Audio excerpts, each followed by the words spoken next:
Welcome back, everyone, to the Geeks, Geezers, and Googleization Show, the home of Googleization Nation, where we talk with HR and business thought leaders about the crazy, never normal shift going on all around us. Our goal is to bring you ways to reimagine tomorrow and explore the ever-changing convergence of people, business, and technology. Here is your host, Ira Wolfe.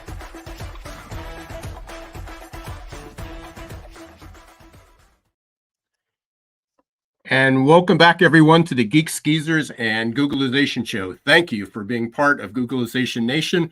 I'm Ira Wolfe. If you think this is just another podcast, think again, because this is the voice of the most important conversations on the future of work, confronting business leaders and people today. Our goal is to bring you ways to reimagine tomorrow and explore the ever-changing convergence of business, people, and technology. On today's show, we're going to take an uncensored look into our economy and welcome back our friends from Odeon Capital Conversations. We'll be talking politics, labor markets, AI, and wherever the conversation leads us. But before I welcome our esteemed panel, I'm thrilled to welcome Avanti as our new sponsor of Geeks, Geezers, and Googleization. Avanti is at the forefront of making everywhere work. Its innovative IT solutions help us find, heal, and protect every device everywhere automatically so employees can work better from anywhere. Avanti Solutions Summit 2024 is just around the corner. Join us in April to shape the future of work together with Avanti. Learn more about this exciting event and register on the Geeks, Geezers, and Googleization website. Use code SMIndustryPartners. And now, let's get to the reason you're all listening today. Our panel today includes Jim Toes. Jim is president and CEO of Security Traders Association, a grassroots trade organization which serves individuals employed in the financial services industry. He also was a candidate and is still a candidate in New York's 3rd Congressional District to replace the ousted Representative George Santos. We'll hear more about that as well. Prior to joining the STA, Jim was the managing director of Bank of America Merrill Lynch.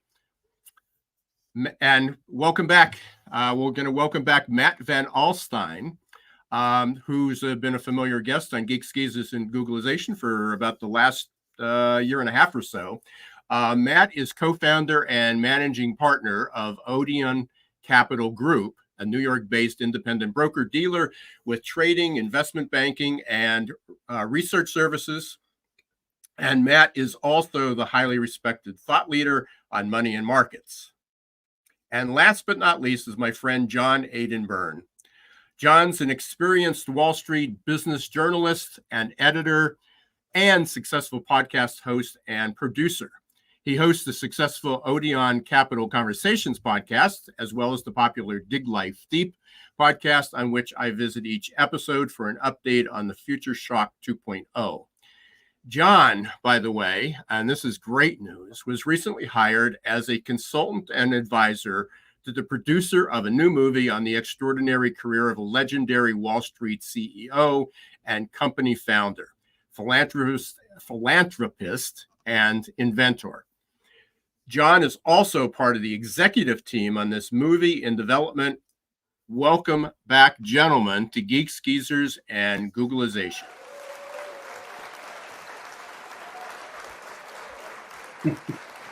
Okay. Thank you all for being here. I think this is a little bit of deja vu, at least for John and Matt, going back to Yogi Berra's classic line. Because we're on the brink, talking about economics, we're on the brink of another shutdown.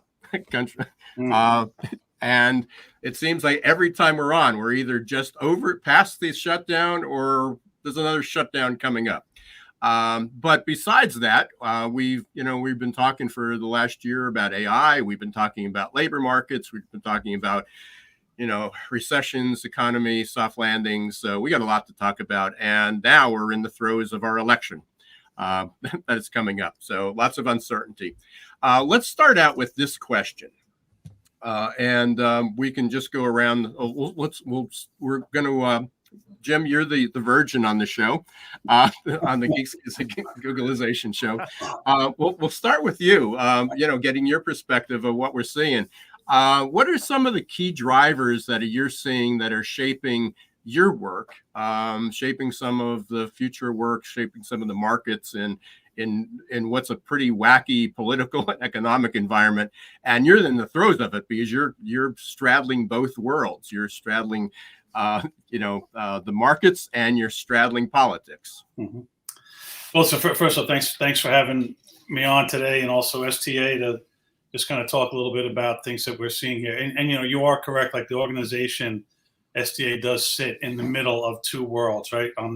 Our members obviously are practitioners in the financial services industry, and they're individuals. And I think that's a very key for your audience to kind of realize, is that most trade associations, it's the firm that's the member of the association, like Morgan Stanley is a member of SIFMA, some of the larger ones. Our members are individuals, they're the employees. So we tend to do more things around career development. So it's just it kind of drives what we do. Listen, Washington, D.C. touches every single industry in our nation, whether it's healthcare, technology, energy, and obviously finance as well. So there is a lot that is going on. I'm sure we're going to get through it, as we get more into our conversation here. But there's an enormous amount that's going on in the middle, at the midpoint of finance and Washington, D.C.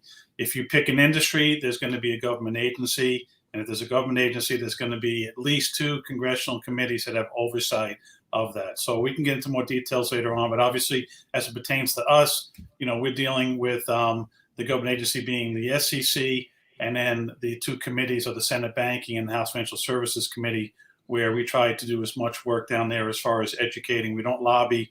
We're an industry advocate, and we just try to come up with solutions that are common sense and try to get our industry in a good spot.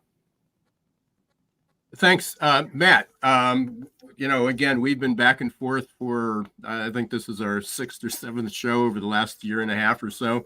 We were initially talking about the, what the economy was going to look like. And, we talked about this just a few weeks ago, whether we were going to have a recession or a soft landing. And, we keep hitting records on the markets. And I know that doesn't always translate to what the general population's going. But what are you seeing that's maybe a little different than where we were just a few months ago? Well, I don't think there's anything that's really changed. I mean, you look at the GDP number that just got revised today. It's 3.2%, which represents close to $400 billion of economic growth. But in that same period, you have the government issuing $600 billion of debt. So it's kind of a vacuum medicated economy.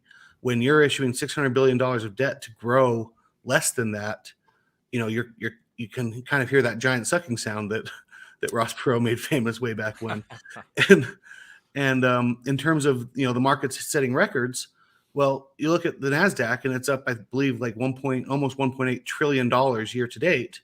But if you look at the market caps of the various companies that compose the NASDAQ, the 4 biggest, NVIDIA being the big one, is up combined, they're up 1.7 trillion. So you have 4 companies up 1.7 trillion of an entire market that's up 1.8 trillion. And you're kind of saying, okay, is this a medicated economy? Like, what are we doing here?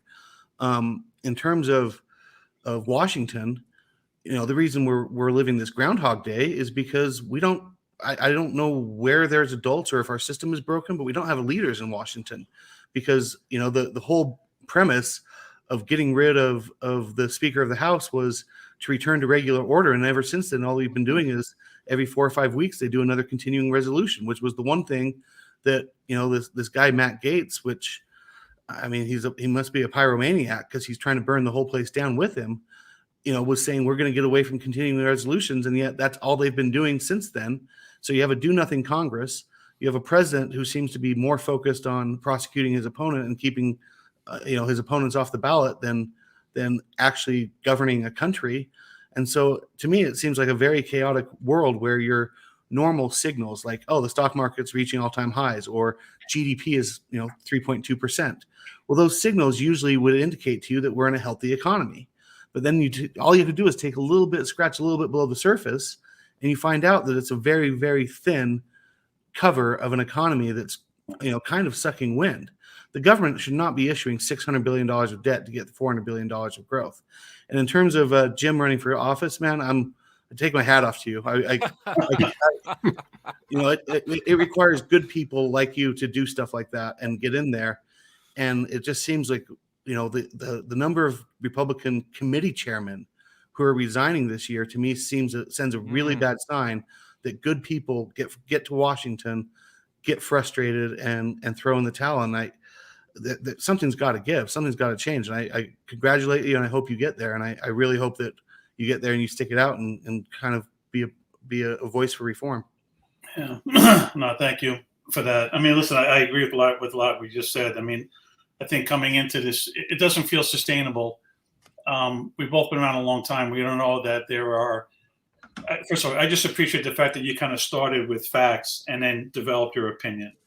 Often we find politicians that have their opinion, and as we all know from the beginning of time, that there are always economic indicators out there that can kind of be used to support an opinion that you already have on this, right? So there are conflicting, indicators out there. I mean, inflation obviously is something that is of concern for all of us because we're living it. We can see it, feel it, and touch it. I think that the government, the market continues to perform well from it. But at the end of the day, you cannot browbeat people into thinking something that they're not feeling. All right. So that they're browbeating everybody saying the Bidenomics is great. Everything is great. If you're not doing great, then you don't understand what's going on here. At the end of the day, people are going to go to the voting to the voting booth in November, and they're going to vote how they feel and what they're experiencing, and not what they're necessarily hearing as far as how great everything is in our economy today on it. The debt, I'll just say one thing on the debt. I mean, the debt is just not, man. I mean, I know we get tone deaf to some of hearing about the amount of money that gets spent down there and the debt that we're running. But this is just not sustainable, and people are having some real hard problems understanding the amount of money that's being spent for interests outside of our country when we have major problems inside of our country. And whether it's the incident that happened down in Hawaii, where people got, checks of $700 when they lost their homes, or the southern border, or veterans benefits or homelessness, they're not understanding, and nor should they understand why we're spending so much money abroad when we have all these problems going on at home. My hat's off to you, Jim, as well. I've known you a very long time, since the days I was editing Traders magazine. But I'm going to pick up on some of those themes. I agree with both Matt and Jim. Deficit spending, servicing our national debt in this era of high interest rates is just, it's shocking. It's a big problem. We've got housing gridlock in the United States. We have the phenomena of part-time workers and underemployment. I saw a story recently that half of workers have more than one full-time job in America. And so kind of makes you wonder about these government reports coming out about the creation in jobs. The other issue we should mention is the wars across the globe and the heightened state of global tensions, political polarization. But I think there's a bigger theme here to sort of tie a bow around it. I think it's the attack on values, this new ideology that's taken hold in Western society. Our institutions are under attack. Our education system is under attack. Our judiciaries are under attack. Our families are under attack. Free enterprise system is under attack. And there's a sort of a rise of what we might want to call a kind of an aggressive relativism, where everything is up for grabs. We used to agree a few generations ago that this thing was the right journey here. This was right, that was wrong. Now everything's basically make up your own mind. You can't have civil order. And if you can't have in a society that goes by that, ideology, as it were, and if you don't have a good civic order, you can't agree on debt reduction. You can't agree on how we're going to be a prosperous nation or how we're going to govern ourselves. So I think we have to kind of come together as a society in the West and we can deal with a lot of issues. And we do need people like Jim Toes to get us there. Hey, can I just go back to something you said, John? And I want to don't let it go by.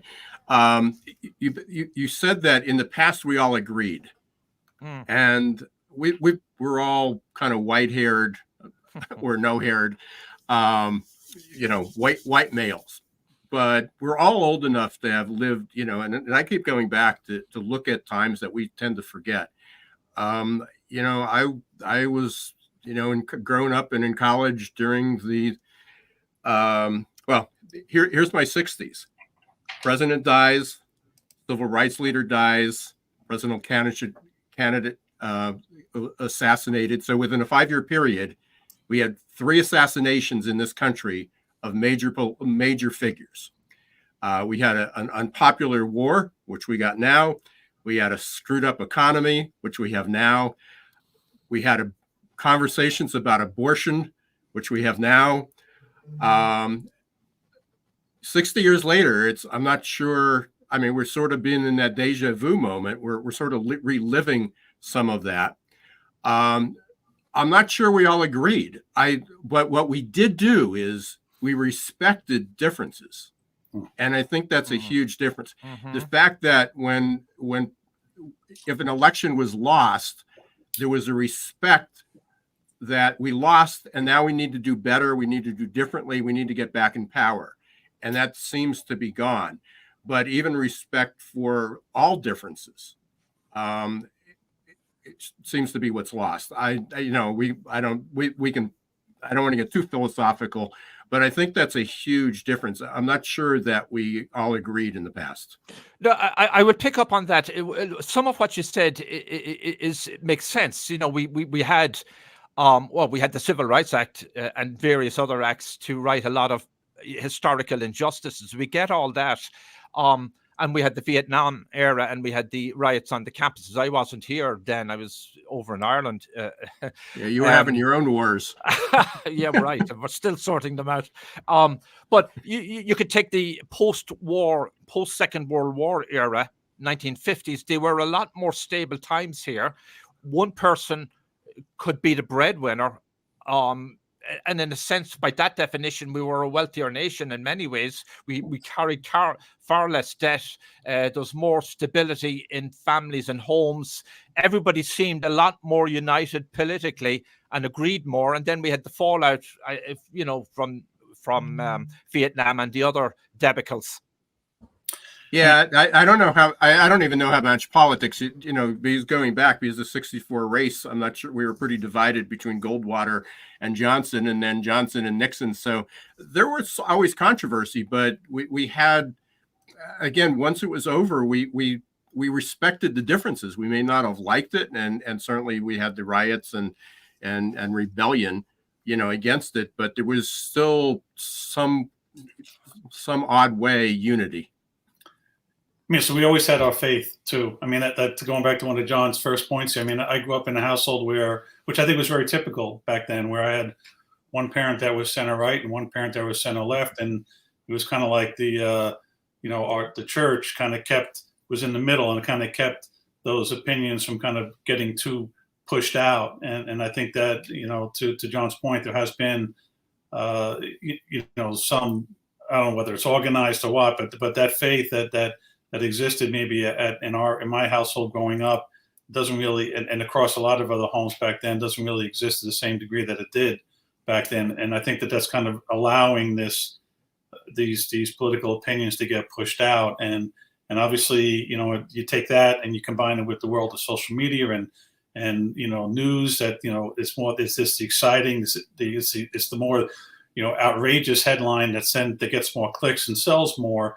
It's just a powerful, two forces there that we're seeing a lot of these opinions get pushed further out, and then they're getting amplified, even though it's a minority of people that really feel it. Yep, and we will see where all of this takes us in the current election. This is a really volatile and fascinating election. Maybe, I know we can get into hyperbole, but this might be the most important general election, presidential election in our history. and it could make or break the United States and the Western world.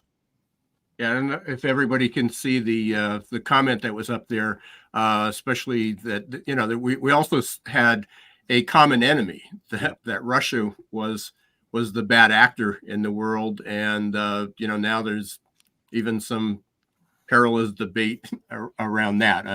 I would assume none on this panel, but there seems to be some out there. Going back, Jim, that's a really interesting point. And then I want to reel this back in to talk about the future of work as well, and get into labor. But the conversation about faith and religion, I think you're right. Not that because I'm not necessarily a really religious guy, but the fact is that even now, even when people have faith, religion has become political. Yeah. I'm not sure we had the alignment of so many denominations aligned with a political party. Yeah. Without going into that, so I think we. Everywhere. Yeah. Let's reel this back in a little bit. Let's talk about the future of work, since that's what the show's about, and all this relates to it. So, with all this going on, it does all relate to it. Yes. Yeah. With all this going on, ultimately, it comes down to a conversation about careers, jobs, the future. I mean, yes. and our labor markets. We've had kind of unprecedented. I don't know how many months now that we've had low unemployment. I mean, I know we're in the records in that amount. Studying that for 20 years, I'm not sure how we're getting out of that. Don't see any major changes in well, hopefully we'll have some changes in immigration and make it a little bit better. But what's the talk? I mean, where does all this conversation impact what people are concerned with? I'm teaching an undergrad class, 18 to 22-year-old kids in innovation and entrepreneurship. I'm trying to impress upon them how skills are changing rapidly, but ultimately, what they're getting degrees in isn't necessarily going to be what they're doing for the future. I'm trying to instill in an entrepreneurial mindset, rather than to say you all need to be entrepreneurs. You have to have the mindset of growth and change and adaptability. So what are you seeing out there? And I'm going to let me go to Matt first, because I know we've had a conversation about this in the past. Is where are you seeing labor markets? What's changing on Wall Street? How is AI, impacting it, or where do you think AI will impact it? I mean, Wall Street is going to be a fascinating case study for a future professor, years from now, because there's this promise of AI being a better stock picker or better portfolio arranger, and the fundamental thesis behind efficient market hypothesis, which is the first class you take when you're learning about the finance world, is the market is efficient and it directs funds rationally to where they belong. And if funds start chasing one dream or one idea too much, then it makes other areas cheap. And so I have this view that maybe the AI might over concentrate investing in certain areas that will then allow humans to go in and pick up the bargain chips, the same way that Warren Buffett talked about. You pick up dollars that look like nickels. In terms of where work is going, I think I'm not the first person or the only person to be surprised. As I was growing up, we were, kind of had this view of 30 or 40 years from now, we're all going to have robots that cook us breakfast and the driverless truck, transporting stuff across the economy. Just this morning, the Jetsons. And instead, what we're getting is the knowledge economy is what's being replaced. Just this morning, Stripe, the credit card processing company, they've been laying off customer service agents, and they put out a release, or it was in an interview that they said that right now AI is replacing about 700 customer ChatGPT, which they've partnered with, replaced about 700 of their customer service agents. And so it's looking like it's going to be the white collar people that are losing their jobs. You saw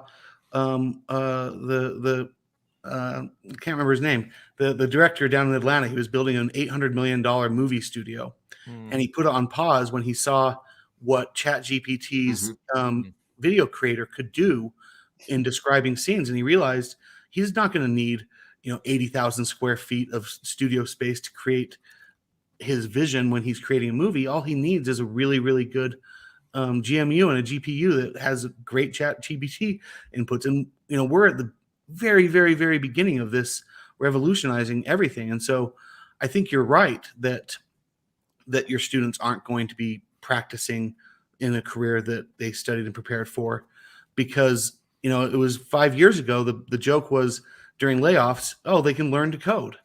Well, now you see people like Peter Thiel out there saying, don't bother learning to code because you're never going to be able to keep up with AI. It's going to be a much better coder than you will ever be. So don't bother kind of approach. And to your point on the immigration, the jobs that they're coming in here are not high profile jobs. It's picking fruit, it's picking vegetables, it's doing deliveries, it's low education, hard labor type of work that the American workforce isn't designed for. And I don't think this is at all what people, especially thought leaders and politicians, have designed our system around to be. And as you see with, like Section 230 of the Communications Act, where, the Supreme Court is just struggling. Like, are these common carriers? Are they regulated utilities? Are they broadcasters? What are they, newspapers? Like, these laws that are interpreting, we're trying to interpret 1800s and 1900s laws for a future that no one really knows what it's going to be like. And I can't imagine going to college and picking a career being like, okay, this is going to be a safe career, because you can see AI taking over accounting. You can see AI taking over a lot of the legal stuff. You can see it taking over script writing and so forth. And where does that leave us? I don't know. We've discussed this, Ira, together on Future Shock 2.0 on my podcast. The phenomena of going to college is changing. I mean, we do notice that a lot of colleges are actually closing, some of it because they can't finance their continuity and can't pay staff or whatever. And a lot of kids are skipping college now and going into the trades. That's quite a substantial number. And some are not going to college and learning maybe to code or do computer related things and getting very highly paid jobs in the computer industry. But education is paramount. I'm not undermining it. A good, solid education, we need educated people, doctors, engineers, and so on and so forth. But we don't need an oversupply at the same time. On the immigration has saved America from total collapse over the past 20, 30 years. Our fertility rate has plunged, the native born growth in the number of children, that's down. So we need immigrants, and they've been a great benefit to America. The immigrants coming across the southern border, I sort of agree with Matt there. They're picking up, if any of them are working, and most of them apparently are not, because it's a very unsettled situation, would be doing low wage work. Two quick anecdotes.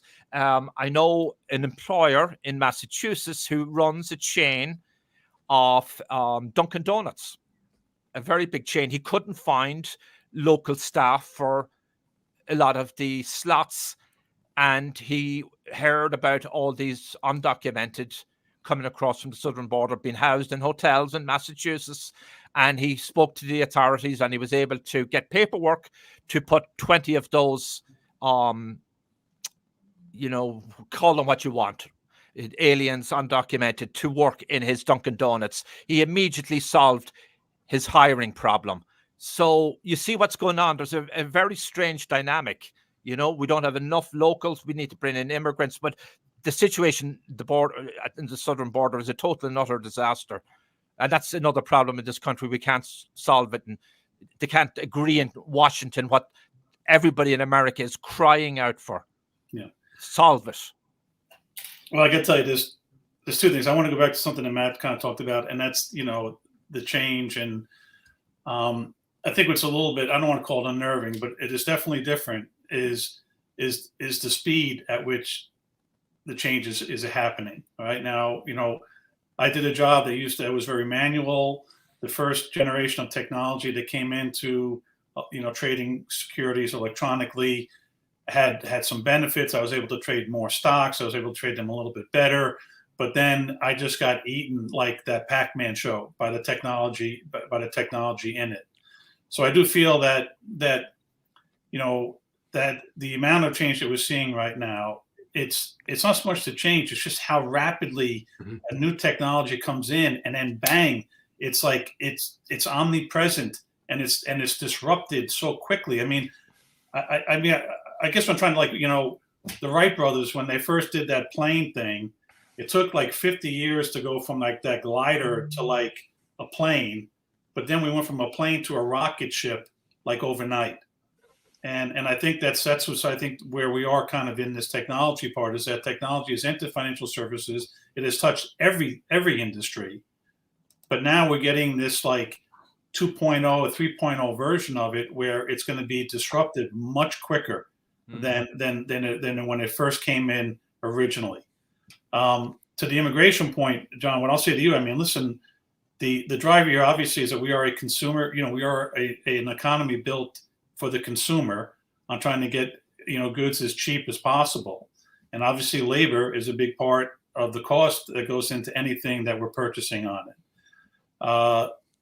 COVID was one of those aha. There were so many aha moments that came out of COVID for so many of us. And as it pertains to labor, like I had no idea. Yes, I knew that immigrants were doing certain jobs, but I had no idea how they were in every single industry. The slaughterhouses. I had no idea. That those slaughterhouses are a lot of immigrants. That's probably probably at one point was a good paying job, but now immigrants are doing that. They are so involved in our economy right now. An economy that, again, that's built for the consumer and lower prices. I don't know how we kind of go back to the kid who only has 2 years of high school getting that kind of a job when they're competing with the people that are coming and willing to do it for a lot less. Jim will remember the time where there was at least 5,500 brokers, floor traders on the floor of the New York Stock Exchange. Today, you're lucky if there's a couple of hundred. That was an example of very rapid and accelerating technology, the advances, and of course, government regulation also did that, because it enabled this arrival of new machines. And the other government regulation, you could say it was probably welcome, was the moving from fractional increments in stock trading to decimals. And now, while we have less floor traders and brokers, we probably have net just as many jobs for traders, Jim, right? I mean, overall, I don't know. I feel like, I started out in the NASDAQ world, and we probably had 50 traders and 30 assistants. And I remember going into a morning meeting, around 10 years later, when everything was kind of coming together, and there were 6 of us. We were like, do you realize that we are the last 6 that are doing NASDAQ securities here? Yeah. When they put the departments together. So, but again, I don't think it was an equal. Oh, they fired one high touch trader and then they hired one person on the electronic desk. It was not a 1-for-1 on that. So I would. Sorry, I just want to clarify. What I meant was overall with back office and engineers and computers. So, yeah. Okay. And in that vein, I mean, is that in every revolution and every transition with automation and technology, we've always had new jobs created that still could be related to the field. So, I don't know, if their income levels and what their careers would be like, but we certainly have an abundance of financial advisors, wealth management advisors that might have been maybe a trader in the past and now is in a different role. But many of those roles may now be in transition too because of AI, as well. Matt, what's I know we've talked about this before, and you've just shared. I mean, it's going to really disrupt and change, what Wall Street looks like, but what are you seeing in far as transitions of jobs right now, and anything in specific? I mean, our business has changed dramatically just because of Gary Gensler coming in. I mean, this guy, he doesn't walk softly and carry a big stick. He walks loudly and carries a sledgehammer. And everything that he has just imposed and is imposing on from the way he changed underwriting for IPOs to the way he's changed from 3-day settlement to 2-day settlement to soon to be 1-day settlement, and now he's trying to impose on bond trading the same type of reporting that you get in stock trading. From right now, bonds are reported within 15 minutes of posting a trade. Stocks, I believe it's 1 second. And he wants bonds to be at 1 second, which I think for us, it adds a lot of bodies. We have to have a lot more people in back office just to be able to handle the paces of change. And I eventually think that this will get automated once firms get up to speed and get used to it. But in my mind, he's looking at things that ain't broke, don't need fixing, and he's breaking them, trying to fix them. And it's causing a lot of tension with back offices and also with the regulators coming in, because every time they do a change, there's gaps in compliance, not on purpose, but because you have to get used to the new way of working. So as of now, I feel like Wall Street is playing catch up to AI. You look at these salaries, and like ChatGPT advertises that their average engineer makes $900,000 a year. Well, that pricing level for AI talent, resets the price level for every competent programmer and back office AI person. And so right now we're on the wall, climbing the wall of worry of expenses rising before we get the actual benefit of all the automation that might be coming. Yeah, there's two themes that are going across, and and again bringing it back, because I talk about this every single day of my working life, is the speed of change. And there's a lot of analogies that are out there about what's different this time is the pace of the change, the accelerating pace. And there's quite a few people, they came up with all these analogies. McKinsey came up a few years ago and said that the next 10 years will be, change will accelerate by 3,000 times over what it did before. They had a formula for that. Ray Kurzweil has determined that we're going to experience 100 years of change in less than 10 years. That's what progress is going to look like. And we still live on this linear line, or this linear curve, if you will, that it's going to happen incrementally, that we have time, and it's not. It's happening behind the scenes as far as the disruption. And, if there's any message, it's apparent that it's affecting everyone. Hard to believe, but we've got like 7 minutes left on this show. And we barely scratched the surface on a lot of things. So what I want to do is give everybody a chance, and which means if we divide that out, you got about 1.5 minutes for everyone. What's one question or one thought or one comment that each of you would like to share? And Rebel just shared that we got about 10 minutes. So each got about 2 minutes. What's one question, one thought, one burning issue in your mind that relates to everything we talked about, the future of work, labor, AI, economy? Well, any of you can start. Maybe we need a pause on AI, but that won't go down too well with a lot of people. We'd be called Luddites. But remember last year, Elon Musk and a lot of leaders in the tech field and at the college level said we need to pause for 6 months. This thing could just get completely out of control, could be a total and utter disaster. There's privacy issues, there's technological issues, there's gaming issues, there's security issues, just a ton of issues that need to be properly addressed. So that's one thought.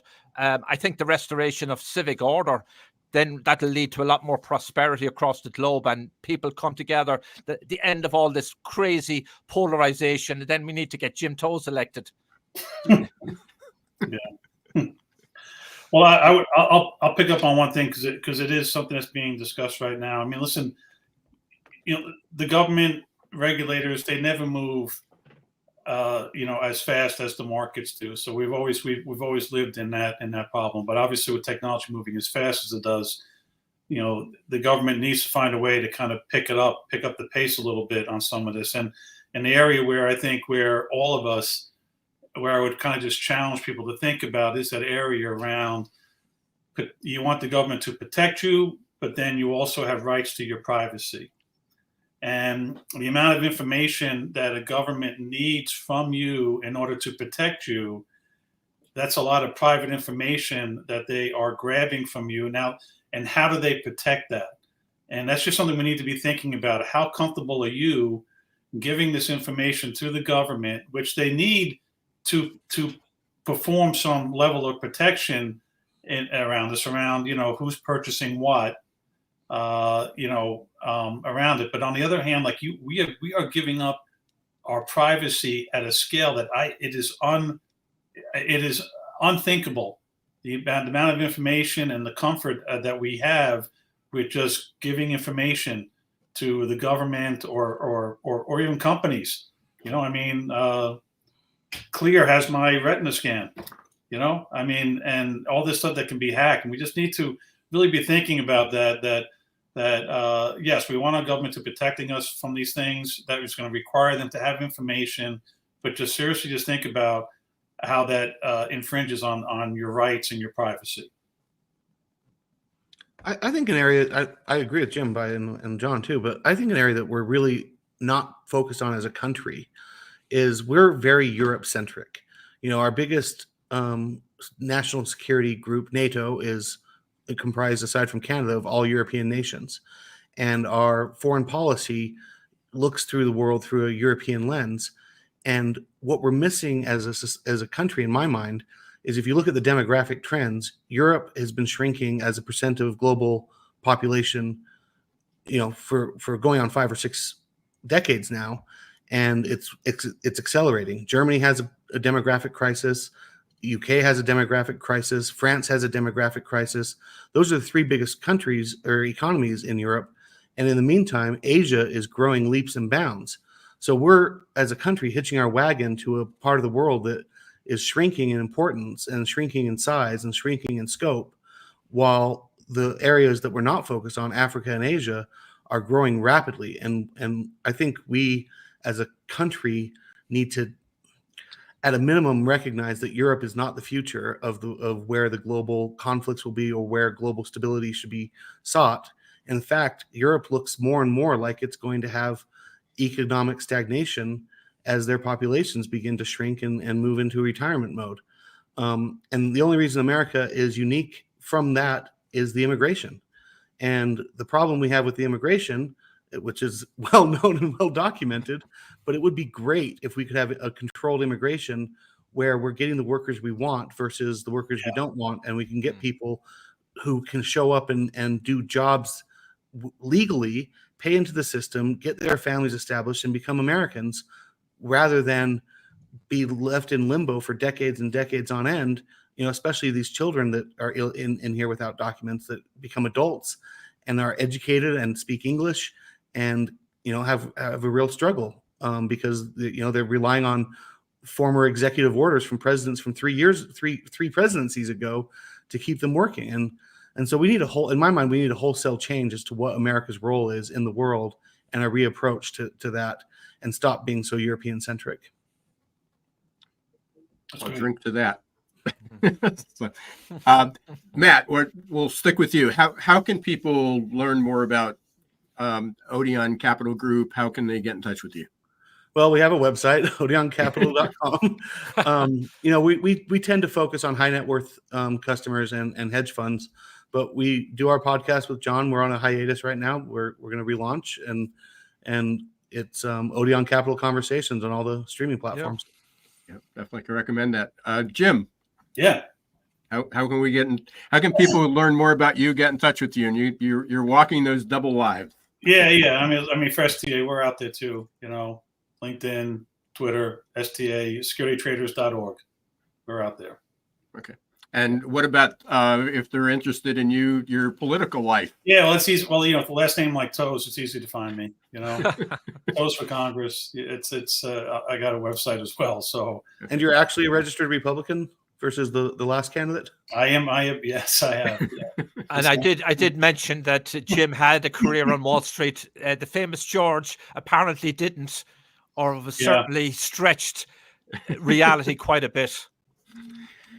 In more than one area. So, John, and what's the best way for people to get in touch with you? Well, I have my own website, johnaidanbyrne.com. They can do byrnedesk@gmail.com. That's probably the one I look at. They can reach out to you, Ira, and listen to Odeon Capital Conversations, dig life deep, and I'll be in touch with them very quickly. Yeah, and we'll look forward to that movie. Yeah, I'm looking. That's coming out. It's going to be a blockbuster. Yeah. Well, incredibly fast. We barely. There's so many more questions that I'm sure we all ask. I hope you all will come back on again. Usually we get you back like every 2-3 months. And at that point, we'll be in the heat of the political conventions. So I'm sure there'll be a lot going on. And Jim, hopefully you might have a new career. Yeah. or a career path as well. You know, I just turned 60, and I couldn't think of another industry that could offer me a 20-year career other than politics. and a retirement plan, right? You have apparently a lovely gym in Washington. Yeah. So, yeah. Thank you, everyone, for listening to Geeks, Geezers, and Googlization. Thank you for being part of Googlization Nation. If you haven't joined Googlization Nation yet, please do. It's free to join. Just go to googlizationnation.com. I want to extend a special thank you to our guests, John Aidan Byrne, Jim Toes, and Matt Van Alstyne, and all our listeners for tuning in. We had a great audience today. If you haven't subscribed to Geeks, Geezers, and Googlization on your favorite podcast, please do so. And remember, until next time, don't let the shift hit your plans. Thanks for watching Geeks, Geezers, and Googlization. Be sure to listen to the podcast and follow us on YouTube. This show was produced and edited by Hilton Productions.